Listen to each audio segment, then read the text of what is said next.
Assalamualaikum warahmatullahi wabarakatuh. Perkenalkan, nama saya Dik Sandiansah, NIM 19020039. Saya akan memenuhi syarat UTS dari mata kuliah Bahaya Fisik dengan dosen Ibu Pipit Marviana. Nomor 1, jelaskan apa yang Anda ketahui tentang bahaya. Bahaya adalah suatu keadaan yang memungkinkan atau berpotensi terhadap terjadinya kejadian kecelakaan berupa cedera, penyakit, kematian, kerusakan, atau kemampuan melaksanakan fungsi operasional yang telah ditetapkan.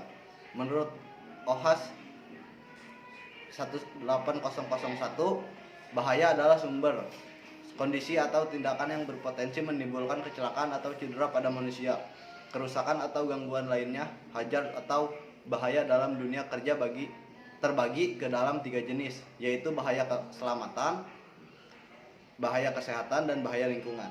Nomor 2, jelaskan apa yang Anda ketahui tentang bahaya fisik. Menurut Sweathartman Ramli, bahaya fisik adalah bahaya yang berasal dari faktor-faktor fisik. Faktor fisika adalah faktor di dalam tempat kerja yang bersifat fisika yang dalam keputusan ini terdiri dari iklim kerja, kebisingan, getaran, gelombang mikro, sinar ultra ungu, dan medan magnet. Nomor 3, jelaskan apa itu identifikasi dan pengendalian bahaya. Identifikasi bahaya adalah upaya untuk mengetahui, mengenal, dan memperkirakan adanya bahaya pada suatu sistem seperti peralatan, tempat kerja, proses kerja, prosedur, dan lain-lain. Nomor 4, sebutkan dan jelaskan menurut Anda hierarki pengendalian. Jawabannya adalah suatu tingkatan atau tahapan dasar tentang pengendalian resiko dan mengurangi dampak yang dapat ditimbulkan oleh peralatan dan atau pekerjaan yang bertujuan untuk menghilangkan atau menekan resiko sampai ke tingkat yang dapat diterima atau ditoleransi saat menggunakan peralatan atau melaksanakan suatu pekerjaan. Nomor 5, sebutkan bahaya apa saja jika mengabaikan standar pencahayaan dalam ruang kelas kurang dari 100 lux. Jawaban, kelelahan mata ditandai iritasi pada mata, penglihatan ganda, daya akomodasi menurun, sakit kepala, ketajaman melihat menurun, kepekaan kontras dan kecepatan persepsi menurun. Kelelahan syaraf ditandai gerakan yang lamban, gangguan pada fungsi motorik dan psikologis, kesilauan, cahaya yang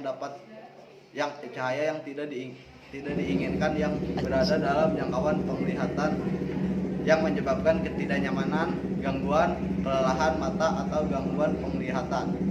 Terdapat 3 jenis kesilauan yang mengakibatkan gangguan penglihatan, yakni disability glare, discomfort glare, dan reflected glare. Masalah kesehatan lainnya seperti kelelahan kerja, fatigue, stres, kelelahan mental, sakit kepala, menurunnya daya konsentrasi dan kecepatan berpikir, meningkat risiko kecelakaan kerja. Nomor 6, bagaimana pengendalian bahaya dari pencahayaan yang minim menurut Anda? Jawabannya, memanfaatkan sinar matahari dan pantulannya, menghindari kesilauan, menggunakan latar belakang yang baik, memperbaiki arah pencahayaan, menghindari bayangan, memelihara sistem pencahayaan secara teratur, mengatur jarak armatur antara 2 lampu, dianjurkan tidak lebih dari 1,5 sampai 2 kali jarak antara lampu dan bidang kerja. Nomor 7, jelaskan bahaya apa saja jika mengabaikan standar ventilasi pada gedung bertingkat.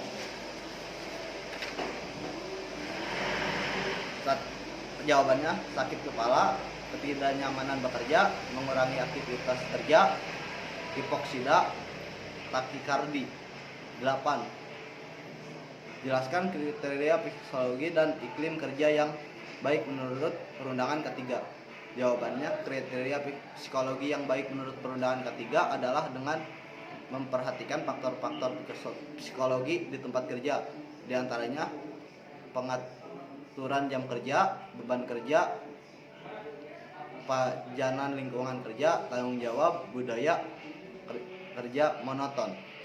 Pengendalian faktor psikologi ini dapat dilakukan melalui manajemen stres. Salah satunya adalah dengan melakukan pemilihan, penempatan, pelatihan, dan pendidikan bagi tenaga kerja. Kriteria iklim kerja baik menurut perundangan ketiga adalah dengan memperhatikan faktor-faktor yang mempengaruhi iklim kerja, yaitu suhu udara, kelembaban udara, kecepatan akiran udara, panas, radiasi. Selain itu, tidak boleh melebihi NAB iklim kerja dengan indeks suhu basah dan bola menurut SNI 116 7063 2004 tidak diperkenankan melebihi untuk beban kerja ringan 30 derajat Celcius, untuk beban kerja sedang 26,7 derajat Celcius, untuk beban kerja berat 25 derajat Celcius. Nomor 9, jelaskan penerapan hierarki pengendalian untuk bahaya tekanan udara dan suhu. Jawabannya, review dan analisa kegiatan kerja, beban kerja, suhu kerja, kelembaban kerja, pakaian kerja, peralatan. Eliminasi. 1. Menghindari pekerjaan pada tempat kerja yang memiliki sumber bahaya tekanan udara dan suhu ekstrim. Nomor 10. Buat dan implementasikan bagaimana upaya pencegahan dari bahaya kebisingan di lingkungan sekitar rumah Anda. Jawabannya, memberikan sekat dinding di dalam rumah, menutup pintu dan jendela, memasang gorden, memasang jendela dan pintu yang cukup rapat. Sekian dari saya. Kurang lebihnya, wassalamualaikum warahmatullahi wabarakatuh.